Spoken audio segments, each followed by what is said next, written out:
ہندوستان پر 700 سال مسلمانوں نے حکومت کی اور سب کے سب احناف تھے.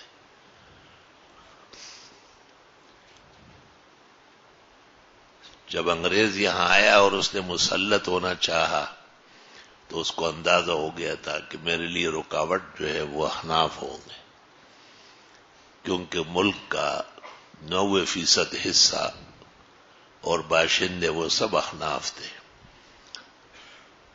انگریز کی آمد سے پہلے ہندوستان میں کوئی مشہور غیر مقلد نہیں ہوا ہے. انگریز نے 3-4 کام کیے. احمد رضا خان کو اور مولوی عبدالجبار دہلوی کو اور عبدالسمیع رامپوری کو کہا کہ تم فتویٰ دو کہ میراث ضروری ہے، انگوٹھے چومنے چاہیے، قبروں سے استفاضہ یقینی ہے، مجاہدین نہیں مانتے ہیں، یہ کفار ہے. اور شمس الحق کو فرید پور سے اور نواب صدیق حسن خان کو قنوج سے اور میاں نذیر حسین کو دہلی سے کھڑا کیا کہ آپ کہے کہ ان کی نماز نہیں ہوتی، فاتحہ خلف الامام نہیں کرتے، امین بالجہر رفع دین نہیں کرتے. اور نیاز فتح پوری کو اور اسلم جیراج پوری کو اور عبداللہ بہل ان کو کھڑا کیا اور ان کو کہا کہ آپ کہے کہ حدیث سرے سے حجت ہی نہیں، یہ محدثین کا زبانی جمع خرچ ہے، اجمی سازش کا نتیجہ ہے.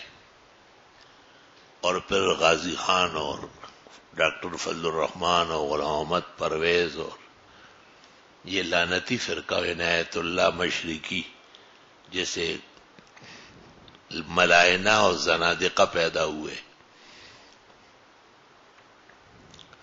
جب اس سے بھی کام نہیں بنا تو مرزا غلام احمد قادیانی کو کہا کہ آپ نبوت کا دعویٰ کریں، کیونکہ جہاد کو منسوخ کرنا بہت ضروری ہے. اور اس نے کہا کہ اب جہاد کا وقت نہیں ہے، جو جہاد کا نام لے اس خبیث کو مت مانو.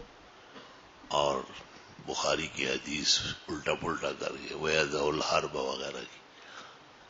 خیر، یاد رکھنا یہ چاروں فرقے ایک ہیں اور ان کا مقصد اسلامی نظام کے نفاذ کو روکنا ہے.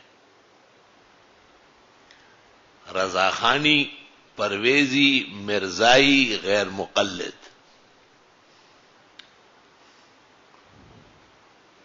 جب تمہیں شعور آئے گا تو اس پر کام کرنا پڑے گا کہ انہوں نے ہمیں کہاں کہاں روکا ہے اور آج تک وہی جاری ہے. آج جو مولانا محترم میدان میں تن و تنہا نظر آتے ہیں، اگرچہ اللہ نے کرامت ظاہر کی، اس وقت پورا پاکستان نہیں پوری دنیا ان کے ساتھ ہو گئی. یہ اس لیے کہ یہ 4 فرقے اب بھی موجود ہیں. آپ بدعتی سے کہے وہ کہے گا سب سے بڑے دشمن میرے یہ لوگ ہیں.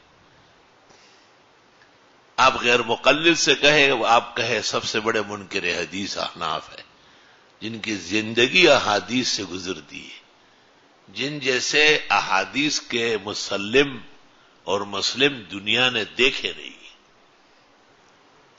یہی مرزائی اور پرویزی ہے. سوال یہ غلام احمد قادیانی نے اپنی کتاب میں لکھا ہے، سب نے مجھے مان لیا الا الشیطان الاعمی رشید احمد الجنجوئی وذریتہ وہم ذریۃ البغایا. اگر گنگوئی نابینا ہو گئے تو اس کو گالیاں دی اور ان کے ماننے والوں کو رنڈی کے بچے کہا. غلام غوث صاحب نے اسمبلی میں مرزائیوں سے پوچھا تھا نا کہ یہ نبی ہے جو اتنی پاک زبان چلا رہا ہے؟ انہوں نے کہا سب ایک دوسرے کو گالیاں دیتے. کہا سب دیتے، وہ امت ہے، یہ تو نبوت کا دعوے دار ہے. یہ خر کا بچہ یہ پاک زبان چلا رہا ہے. تو وجہ اس کی یہ تھی کہ مولانا رشید احمد صاحب گنگوئی کا فتویٰ بہت بڑا تلوار تھا اور سمسام تھا. وہ رشید احمد گنگوئی کے خلاف دیکھو زیغ و زاغ احمد رضا خان کی. حضرت گنگوئی نے اس کو لکھا تھا کہ میں نے آپ کا جواب لکھا اور مجھ سے آئندہ سوال جواب نہ رکھے، میں تیرے جیسے خر دماغ کے لیے وقت نہیں رکھتا۔ جو خان صاحب میں جو تکبر و ابلیس بھر گیا۔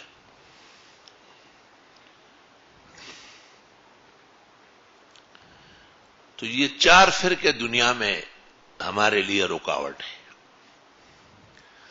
اور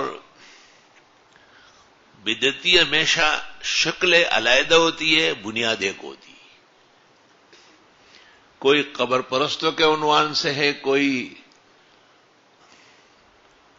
ہم پر فقہ کے الزامات لگاتے، جبکہ قرآن میں ایک ہی علم کا حکم ہے، لیتفقہوا فی الدین، اور پیغمبر نے ہمیں زندگی ایک فضیلت بیان کی ہے، فقیہ واحد اشد علی الشیطان من الف عابد۔ باقی محدث مفسر یہ سب بات کے الفاظ ہیں، یہ نبی کی زبان سے نہیں آئے۔ نبی کی زبان سے آئے من یرد اللہ بہ خیرا یفقہہ فی الدین،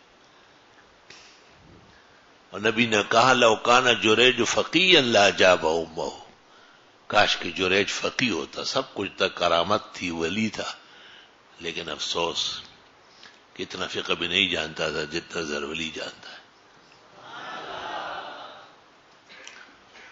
میرا مطلب یہ کہ پیغمبر زندگی بھر فقہ و فقہا کی فضیلتیں بیان کرتے ہیں، اور یہ لوگ فقہ و فقہا کو شیطان کا جال اور دجال کا میقدہ اور پتہ نہیں کیا کیا الفاظ عبداللہ اور یہ سب روپڑیوں نے بیان کیے۔ جب یہ حالات پیش آئے تو ظاہر بات ہے اللہ رب العالمین نے جو اپنے خاص تکوینی نظام سے دارالعلوم دیوبند قائم کیا تھا، دارالعلوم دیوبند اور ان کے متبعین کا پوری دنیا میں دین کا تحفظ و دین کا تقدس قائم کرنا تھا، تو عبدالسمیع رامپوری کے رد میں البراہین القاطعہ لکھا گیا، اور احمد رضا خان کے رد میں بوارق الغیب وغیرہ جیسی کتابیں لائی گئی۔ غلام احمد پرویز کا تکفیر مسلم کی گئی کہ منکر حدیث کافر ہے، غلام احمد پرویز بھی اور مرزا بھی۔ لیکن ایسے میں 2 فرقوں سے ہماری بیڑ جلتی رہی، ایک بدعتیوں سے، مولانا اشرف علی صاحب کو اللہ رب العالمین نے، اور مولانا منظور نعمانی کو، اور ان سے پہلے مفتی مہدی اظہر خان شاہ جہان پوری کو، احمد رضا خان بریلوی کا تعاقب کرنے کا موقع دیا، سیف الجبار کا رد لکھا ہو، انوار ساتھیہ کا رد لکھا گیا، اور خان صاحب بریلوی کو سام الحرمین کا رد خود شیخ الاسلام شیخ العرب والعجم مولانا حسین احمد نے لکھا، الشہاب الثاقب فی رد المسترق الکاذب۔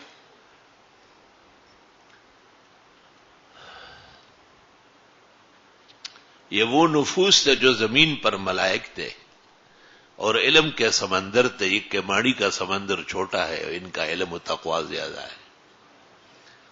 یہ وہ باعمل لوگ تھے ہمارے جماعت کے، جن کے لیے ہمارا فخر اور شکر قیامت تک قائم دائم رہے گا۔